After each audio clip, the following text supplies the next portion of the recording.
Russia's latest missile and aerial strikes on Kyiv, which have killed at least 21 civilians including 4 children, have ignited an even deeper wave of outrage across the international community, with Ukraine accusing Moscow of deliberately mocking peace efforts while simultaneously escalating one of the bloodiest wars Europe has faced since World War II. And this tragic episode cannot be understood in isolation because it connects with a wider pattern of Russian strategy, Ukraine's struggle for sovereignty, and the world's inability to reconcile diplomacy with ongoing violence. The strike, which occurred in the early hours of the morning when most civilians were asleep, shattered apartment complexes, schools, hospitals, and critical infrastructure, creating a scene of chaos where emergency workers searched frantically through piles of rubble, families screamed the names of missing loved ones, ambulances rushed the wounded to overcrowded hospitals, and fires burned through the night sky while plumes of black smoke stretched above the city. But beyond this immediate human tragedy lies the larger narrative of how Russia has consistently used military escalation not just as a tactical measure but as a political instrument,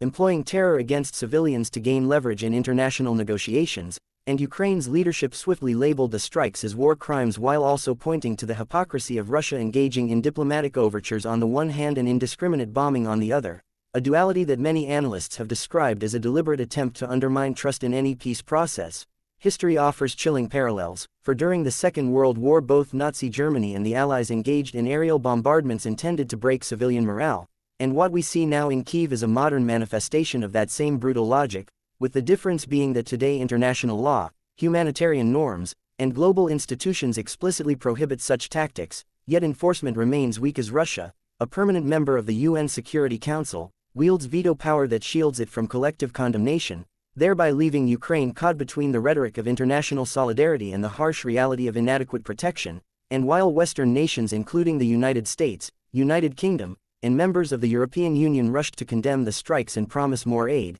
including air defense systems and financial support, ordinary Ukrainians feel a profound sense of abandonment, as one mother searching through rubble told reporters that, "The world watches us burn while they debate negotiations," highlighting the gap between high-level diplomatic discussions and the daily suffering endured by civilians. Indeed, the context of this strike is particularly significant because it came at a time when back-channel diplomacy, with countries like Turkey and China suggesting frameworks for talks, was beginning to gain traction, and by choosing to unleash its second-largest aerial barrage since the full-scale invasion began in February 2022, Russia sent a chilling message that it holds the power to escalate or de-escalate violence at will, that it can sabotage peace efforts whenever it suits its strategic interests, and that it seeks to negotiate only from a position of strength achieved through brutality, a strategy consistent with Moscow's broader geopolitical posture in conflicts such as Syria, Georgia, and Chechnya, where temporary ceasefires or negotiations were often exploited as opportunities to regroup militarily rather than to genuinely resolve disputes.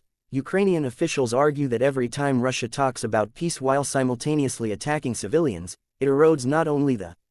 trust of Ukrainians but also the credibility of the global system meant to safeguard peace, and this is why Kyiv continues to push for stronger commitments from Western allies, such as binding security guarantees, long-range weapons, and eventually NATO membership, because without such assurances Ukraine believes it will forever remain vulnerable to cycles of violence and betrayal. Meanwhile, the humanitarian cost of these attacks keeps rising, with millions displaced internally, millions more living as refugees across Europe, and entire generations of Ukrainian children growing up under the constant trauma of sirens, explosions, and loss, and psychologists warn of a mental health crisis that will scar the nation long after the war ends, while urban planners and economists warn that the destruction of infrastructure, power grids, water systems, transport lines, will take decades to rebuild, pushing Ukraine into economic dependence unless there is a massive international reconstruction effort similar to the Marshall Plan after World War II. Russia, for its part, continues to justify these strikes through domestic propaganda,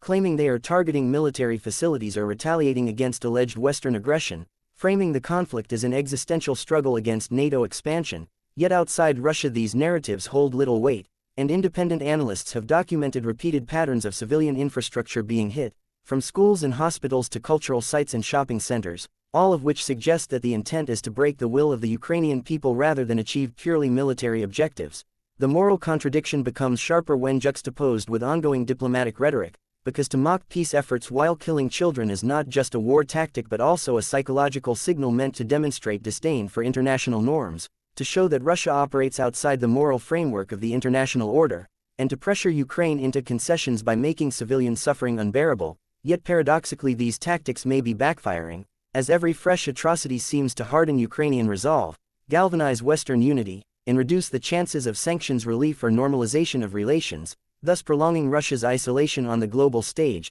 Still, the question remains whether the West has the stamina to sustain Ukraine indefinitely, given the costs of military aid, the strain of hosting refugees, and the political polarization within Western democracies where some factions argue that endless war serves no one and that some form of negotiation, however imperfect, must eventually occur. But here lies the central paradox. How can one negotiate with a power that mocks peace efforts by bombing civilians, and how can Ukraine trust any agreement without enforceable guarantees, given the repeated pattern of broken promises stretching back to the Budapest Memorandum of 1994 and the Minsk Agreements of 2014-2015? Thus, this war is not only about territory but about the credibility of international commitments, the meaning of sovereignty, and the survival of a rules-based order that has been under strain globally from other conflicts as well. And if Russia's actions in Kyiv go unpunished, it may set a precedent encouraging other authoritarian states to pursue territorial ambitions through force while mocking diplomacy with empty gestures. The geopolitical stakes are therefore immense, with NATO strengthening its eastern flank,